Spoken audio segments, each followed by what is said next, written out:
నమస్తే, welcome to special drive. తన ఆలోచనలతో ప్రపంచం మొత్తాన్ని తన వైపు తిప్పుకున్న వ్యక్తి ఇప్పుడు భయంతో వణికిపోతున్నారు. ఆయన కనిపెట్టిన సోషల్ మీడియా ప్లాట్ఫామే తన మెడకు ఉచ్చులా చిక్కుకునేలా ఉందని భయపడిపోతున్నారు. ఫేస్బుక్ సీఈఓ మార్క్ జుకర్బర్గ్ పరిస్థితి ఇది. ఇందుకు ఫేస్బుక్ వినియోగమే కారణం, ఫేస్బుక్లో చేస్తున్న ఫోటోలే కారణం.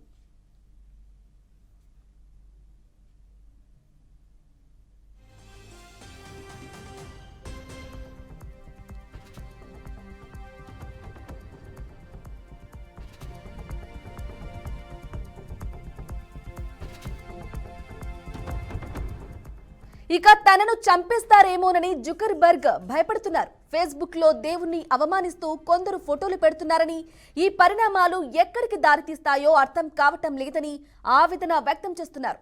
పాకిస్తాన్లో తనపై దావా కూడా వెయ్యొచ్చని అంటున్నారు. అంతేకాదు మరణశిక్ష కూడా విధించే అవకాశం కూడా ఉందని చెబుతున్నారు. ఇక విదేశాల్లో టెక్ కంపెనీలకు అమెరికా రక్షణ కల్పించాలని అభ్యర్థిస్తున్నారు.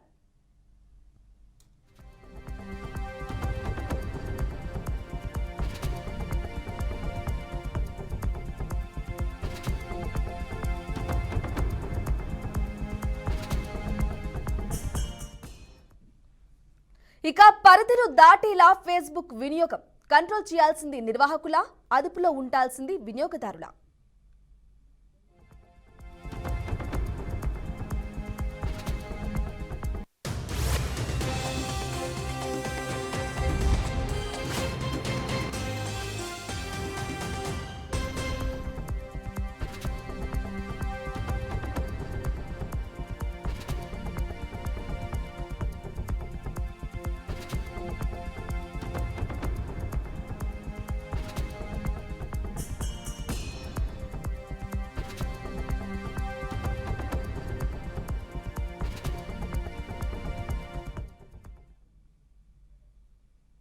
ఇక ఫేస్బుక్ లో పెట్టిన పోస్ట్ కారణంగా పాకిస్తాన్లో తనకు మరణశిక్ష విధించాలని చూస్తున్నారని మెటా సీఈఓ జుకర్బర్గ్ తెలిపారు.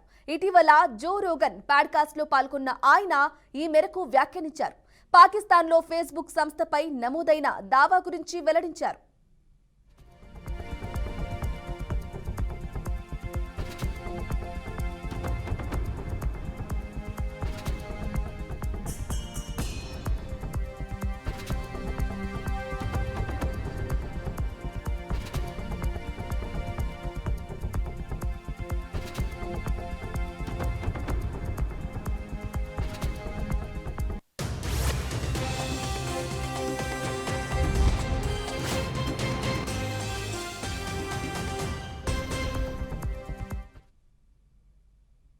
ఎవరో ఫేస్బుక్ లో దేవుణ్ణి అవమానిస్తూ ఉన్న చిత్రాలను పోస్టు చేయడమే అందుకు కారణం. ఇది ఎక్కడి వరకు వెళ్తుందో తెలియదు. నాకు ఆ దేశానికి వెళ్లాలని లేదు, కాబట్టి ఆందోళన చెందాల్సిన అవసరం లేదు. భావ ప్రకటన స్వేచ్ఛతో పాటు వివిధ దేశాల్లో పాటించే సాంస్కృతిక విలువలపై నిబంధనలు ఉన్నాయి. దీంతో యాప్లోని చాలా కంటెంట్ను అణచివేయాల్సి వస్తుంది. ఆయా దేశాల ప్రభుత్వాలు సైతం తమను జైల్లో పడేసేంత శక్తివంతంగా ఆ నిబంధనలు ఉంటాయి. విదేశాలలో ఉన్న అమెరికన్ టెక్ కంపెనీలను రక్షించడంలో అమెరికా ప్రభుత్వం సాయం అందించాలని భావిస్తున్నా అని జుకర్బర్గ్ తెలిపారు.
గతేడాది ప్రారంభంలో జాతీయ భద్రతా కారణాల దృష్ట్యా ఎక్స్, ఫేస్బుక్లతో సహా పలు సామాజిక మాధ్యమాలపై పాకిస్తాన్ నిషేధం విధించింది.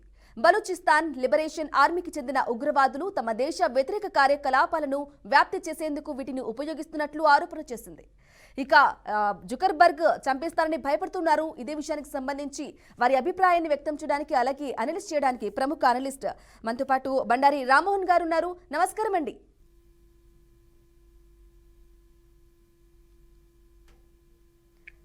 గారు నమస్కారం. నమస్కారం అండి. చెప్పండి, జుకర్బర్గ్ తన గురించి నన్ను చంపేస్తారేమో అని భయపడుతున్నారు, అలాగే నిజంగా చంపేస్తారా, పాకిస్తాన్ లో తనపై నాపై దావా కూడా వేశారు, చంపేయొచ్చు అని కూడా కీలక వ్యాఖ్యలు చేశారు. ఇవి మాటలన్నీ ఏ విధంగా చూసుకోవాలంటారు? బ్రాహ్మణి గారు, మీకు అట్లాగే బీఆర్కే న్యూస్ ప్రేక్షకులకు నమస్కారం. రెండు విషయాలు మాట్లాడుకోవాలి.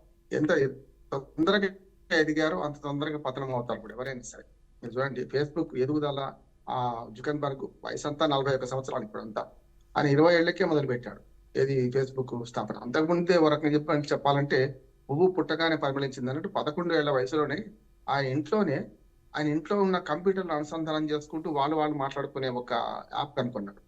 అంటే అట్లా ఒక రకంగా చెప్పాలంటే ఆయన మంచి సృజనాత్మక శక్తి ఉన్నవాడు. ఆ తర్వాత వరుసగా 20 ఏళ్ల వయసులో ముందే తన కళాశాలలోనే, తన స్కూల్లోనే ఈ ఫేస్బుక్ అనే ప్రారంభం చేయడం, అప్పటి నుంచే ఇబ్బందులు ఎదుర్కొన్నారు. చాలా బాలారిస్టులు దాటిండు.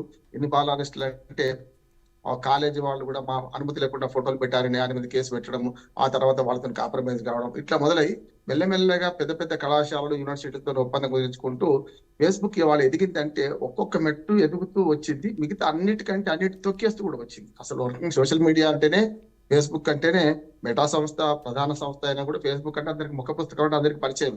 ఎవరైనా సరే దాన్ని ఎంటర్ కావచ్చు, ఎవరైనా వాళ్ళ ఇష్టమైన విషయాలు పెట్టుకోవచ్చు, మంచిదే. అంటే ఒక మాట బ్రాహ్మణి గారు, మనకు కత్తితో కూరగాయలు కోయవచ్చు, మిడకాయలు కోయవచ్చు. కత్తి తప్పు కాదు, కోసేవాడి తప్పు. కనుక ఇక్కడ కూడా ఏమవుతుందంటే ఏ కంటెంట్ అయినా పెట్టుకునే అవకాశం ఉన్నప్పుడు ఎవరైనా పెడతారు కదా. కాబట్టి సిద్ధాంతపరమైన చర్చ జరిగింది అనుకోండి, హేతువాదానికి మనకు మతవాదానికి, లేకపోతే హేతువాదానికి నాస్తికత్వానికి ఆస్తికత్వానికి, అది వేరు. కానీ కావాలని కొందరు ఒక దేవతల బొమ్మల్లో, దేవుడి బొమ్మల్లో, అది ముస్లిం దేవతలు కావచ్చు, మన ప్రవక్తలు కావచ్చు, లేకపోతే హిందూ దేవతలు కావచ్చు, అవమానించిన సందర్భాలు చాలా ఉన్నాయి. అంటే మనకు ఒక రకంగా చెప్పాలంటే భావోద్వేగంగా మారి, లేకపోతే సోషల్ మీడియాలో అనవసర శక్తులు కొంత జ్వరపడి ఏది పడితే అది పెట్టే ప్రయత్నం చేసినప్పుడు ఇబ్బందులు ఎదుర్కొన్నాడు. ఇది ఒకటే కాదు, మీరు దేవుడితో విషయాలే కదా బ్రాహ్మణి గారు, గతంలో రాజకీయ పరమైన వివాదాలు కూడా చిక్కున్నారు ఆయన. రాజకీయ పరమైన వివాదాలు చూస్తే మీకు చాలా సార్లు మీరు మాట్లాడుతున్నప్పుడు ఒక మతంకో ఒక దేశంకో అంటే ఈయన మాటల్ని పరిగణించాల్సిన అవసరం ఉందంటారా? ఉండదు. ఎందుకంటే ఇప్పుడు తన సీఈఓగా తాను కేవలం ఫేస్బుక్ సృష్టికర్త, అంటే దాన్ని కంటెంట్ పెట్టుకోవడానికి ఒక ఓపెన్ ప్లాట్ఫామ్ సృష్టించిండు. దానిలో అందరూ పెట్టుకోవచ్చు అన్న. దానివల్ల వస్తున్న సమస్య ఉంటది, మంచి ఉంటది. ఎవరైనా అందులో ఎంటర్ కావచ్చు, ఫేస్బుక్ లో ఎంటర్ అయిపోయి వాళ్ళ వివరాలు పెట్టుకోవచ్చు. కానీ దేనికైనా హద్దు ఉంటుంది కదా అంటున్నాను. ఎందుకంటే కత్తి ఉదాహరణ ఎందుకంటున్నాను అంటే, తప్పు కంప్యూటర్ది కాదు. పిల్లలు బాగా చూస్తున్నారు, సెల్ ఫోన్ నిషేధిద్దామా? పిల్లలు బాగా చూస్తున్నారు, కంప్యూటర్ నిషేధిద్దామా? కానీ ఇప్పుడు ఆర్టిఫిషియల్ ఇంటెలిజెన్స్ వచ్చిన తర్వాత కొంచెం మార్ఫింగ్ అవకాశాలు ఎక్కువ ఉన్నాయి బ్రాహ్మణి గారు. ఇప్పుడు మీరు చూసుకుంటే టెక్నాలజీ పెరిగిన తర్వాత వెర్రితెరలు వేస్తుంటే దీన్ని ఉపయోగించే పద్ధతిలో కొందరు దుర్మార్గులు ఉంటారు ఎప్పుడైనా సరే. అంటే అట్లానే మనకు ఫేస్బుక్ వ్యవస్థాపకుడు ఎవరైతే జుకర్బర్గ్ ఉందో చాలా నిజాయితీ పరుడు అంటే కాదు. నా ఉద్దేశం ఏంటంటే $1 మిలియన్, నిజంగా చెప్పాలంటే 20 ఏళ్లకే ఆయన $1 మిలియన్ సంపాదించిన వాడు, బిలియన్లకు వచ్చింది ఇప్పుడు. అంటే ప్రపంచంలో అత్యంత ధనవంతుల తను కూడా ఒక్కడు కనుక అట్లా చూసుకుంటే 20 ఏళ్ల ఎదుగుదల చూసుకుంటే చాలా స్పీడ్ కనపడుతుంది కదా. ఆ స్పీడ్ ఎదుగుదలలోనే ఇట్లాంటి భయాలు వస్తాయి. ఇప్పుడు నేనేమంటున్నానంటే, ఒక సామెత ఉంది బ్రాహ్మణి గారు, ఒక నదిలో బాగా వరదలు వస్తే కొట్టుకుపోతుందట ఒక ఆయన పక్కన వాగులో. ఊరు వాళ్ళందరూ చోద్యం చూస్తున్నారు. అరే ఆయన శెట్టి గారు కొట్టుకపోతున్నారు, ఎందుకు ఆపరు అంటే, ఆ శెట్టి గారు ఏ లాభం లేకుండా కొట్టుకపోరు కనుక మేము విడిచిపెడుతున్నాం అన్నారు. ఇప్పుడు ఈయన విషయంలో కూడా నేను ఏమంటున్నానంటే, ఈ వివాదం కూడా నన్ను చంపేస్తారేమో అని వివాదం కూడా ఒక రకంగా వ్యాపార అభివృద్ధికి పనికి వస్తుంది. ఇది సంవత్సరాల తర్వాత లేదా తర్వాత సంగతి. పాకిస్తాన్ ఆయన వెళ్ళేది లేదు, పాకిస్తాన్ ఉండేది లేదు. పాకిస్తాన్ చట్టాలు వర్తించాలంటే ఆయన అక్కడికి వెళ్ళినప్పుడు ఉంటది. అమెరికాలో ఉన్నంత కాలం అయితే అమెరికా అయితే పాకిస్తాన్ చెప్పదు కదా. జుకర్బర్గ్ ఏమైందంటే ప్రభుత్వం అండగోరుతున్నారు. ఏమనంటే మన దేశంలో ఈ చట్టాలు ప్రకారం నన్ను అప్పచెప్పకండి, లేకపోతే వాళ్ళు ఏమైనా కోరితే మాకు రక్షణ కల్పించండి అని అమెరికా ప్రభుత్వం కోరుతున్నాడు ఇప్పుడు.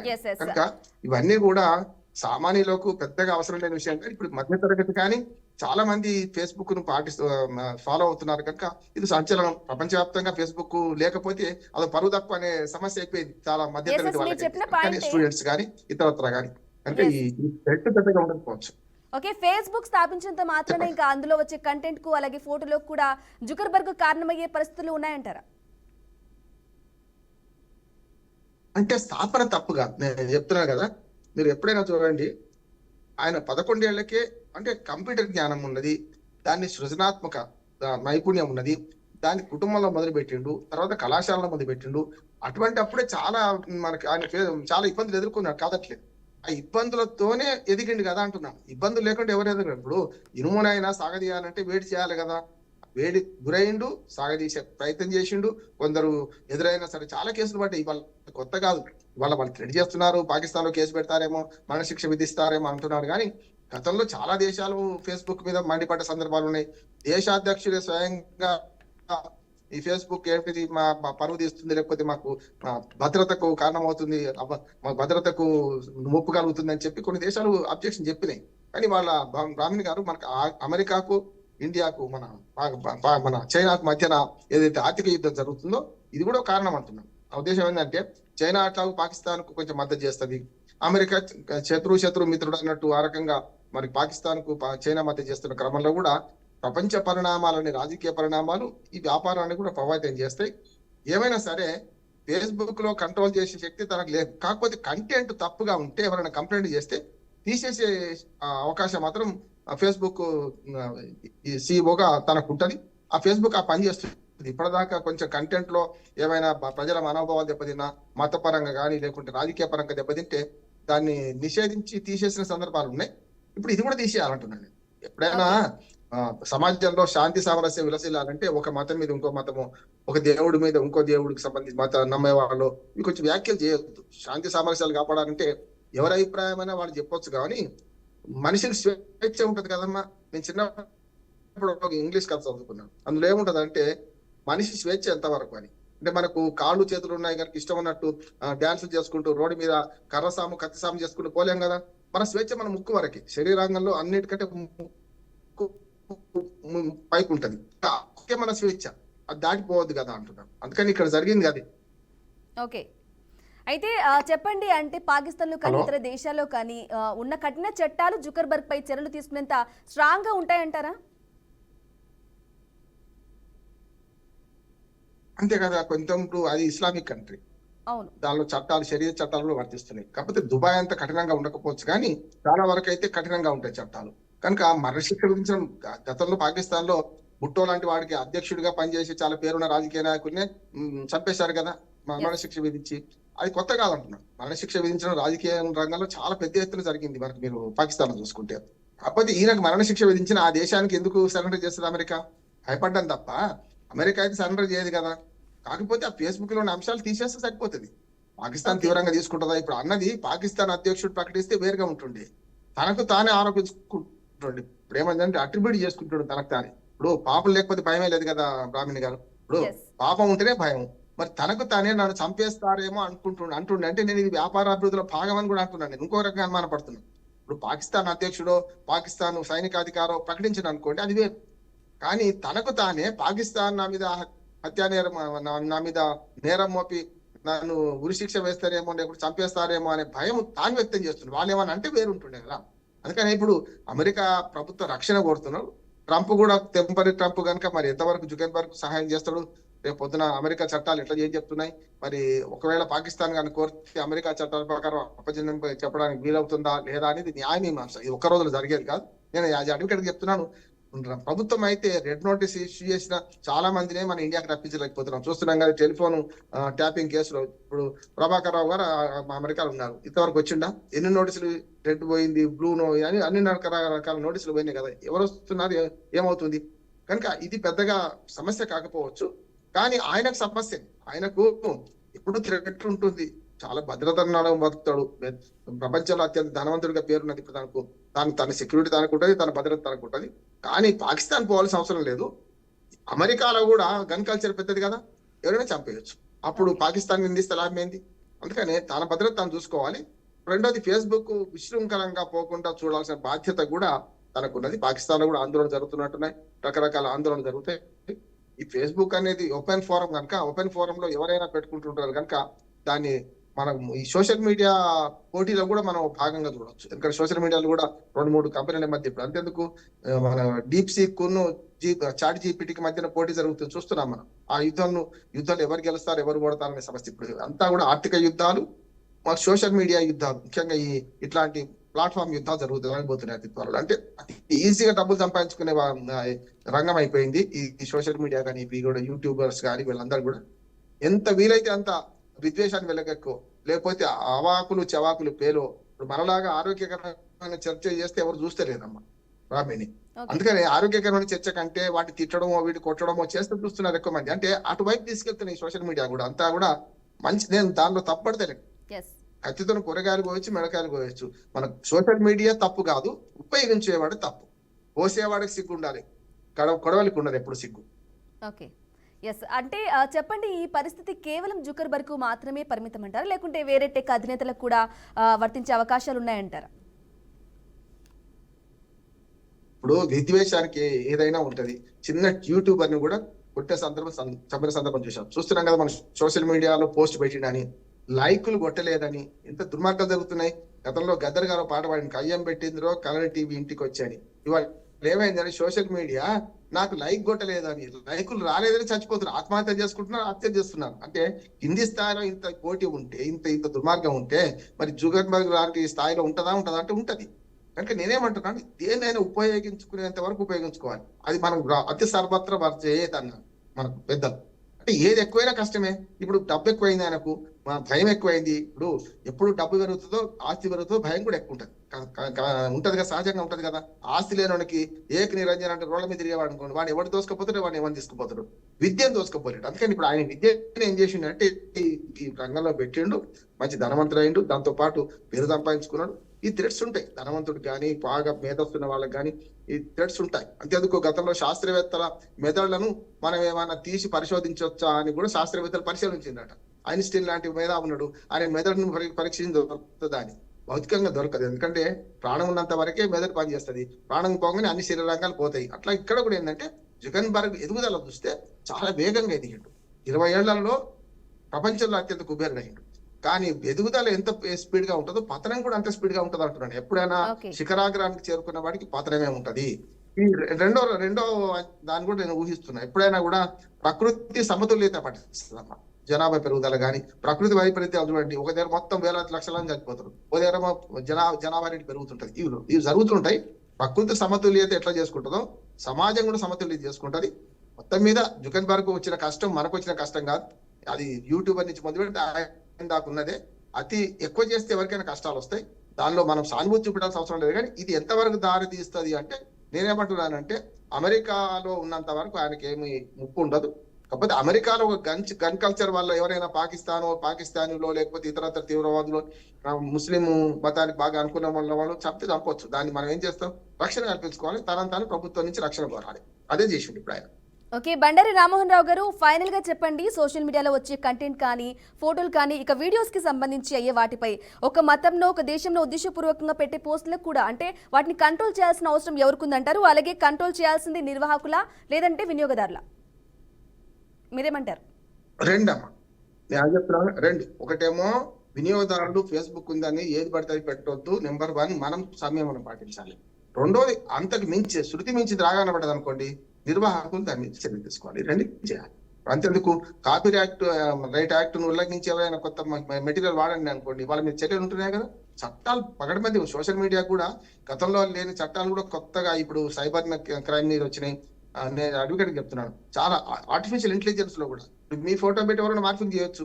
చాలా చాలా గమ్మత్తుగా ఉన్నది. ఇప్పుడు రకరకాల ఆర్టిఫిషియల్ ఇంటెలిజెన్స్ వచ్చినాక దాన్ని ఎట్లా పడితే అట్లా దుర్వినియోగం చేయొచ్చు. మరి దాన్ని ఆపుతామా, దాన్ని ఉపయోగించుకోమా? ఇప్పుడు నిన్న ఫ్రాన్స్ లో జరిగింది అదే. ఫ్రాన్స్ లో మన ప్రధానమంత్రి మోడీ అక్కడ అధ్యక్షుడు కలిసి ఏఐ మన ఆర్టిఫిషియల్ ఇంటెలిజెన్స్ అభివృద్ధి చేస్తే ఉద్యోగాలు అవకాశాలు పోతాయని ఒక ఉంటున్నది, ప్రపంచవ్యాప్తంగా ఆందోళన ఉన్నది. మన మోడీ సరైన సమాధానం ఇచ్చిండు. ఏమని నేను కూడా ఎప్పటి నుంచి అంటున్నా, కంప్యూటర్ వస్తే ఉద్యోగాలు పోతాయని బ్యాంకుల వాళ్ళు సమ చేసింది గతంలో. ఇప్పుడు కంప్యూటర్లో వాళ్ళు ఉద్యోగాలు వచ్చినాయా పోయినాయా?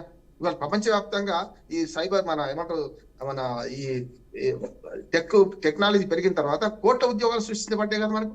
ఇది అంతే, ఆర్టిఫిషియల్ ఇంటెలిజెన్స్ వల్ల లాభం ఉంది, నష్టం ఉన్నది. ఇది కూడా అంతే. ఫేస్బుక్ అనే ఒక దాని ద్వారా ముఖ పుస్తకం తెరిచి Okay. అందరినీ ఎంటర్ కావాలన్నప్పుడు కొంత నష్టం జరుగుతుంది. మనము పాటించాలి, వినియోగదారులు పాటించాలి. ఏదైనా అతి మించితే, శృతి మించితే నిర్వాహకులే దాన్ని కంట్రోల్ చేయాల్సిన అవసరం ఉన్నది. Okay, right. Thank you Bandari Rammohan Rao garu, మీ విశ్లేషణ అలాగే అభిప్రాయం వ్యక్తం చేసినందుకు. సో చూసారు కదండి, ఇది వాటి special drive. Stay tune, BRK news Telugu సత్తా.